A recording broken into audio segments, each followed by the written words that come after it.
এই কি হলো এখানে? এখানে দেখো তো কি হচ্ছে এদের। আচ্ছা এই ছোটবেলাটাকে কারা কারা মিস করো বলো তো? এরকম কে কে খেলেছো? কি আছে দেখো? আমরা ঠিক বিয়ের আগে ছোটবেলায় এরকমই করতাম, পুতুলের বিয়ে দিতাম। এটা কি?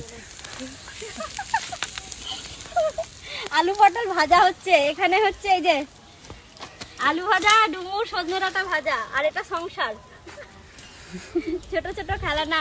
আর ওইদিকে যে ওইদিকে আটা খাওয়া হচ্ছে, দেখি এই যে আটা, এই কড়াই হবে, এই খাতে হবে লুচি। এই যে দেখি মুখগুলো একটু ঘোরা করা, মুখগুলো একটু ঘোরা। এই যে আজকে আমার মেয়েদের পুতুলের বিয়ের আর কি খেলা, রান্না, পিকনিক, বাচ্চাদের পিকনিক এগুলো। টাকা টাকা ওদের ওদের ভোজ খেতে চলে আসে সবাই। আমরা গেছিলাম একটু বাইরে, এসে দেখে ওদের এই ভোজের আয়োজন।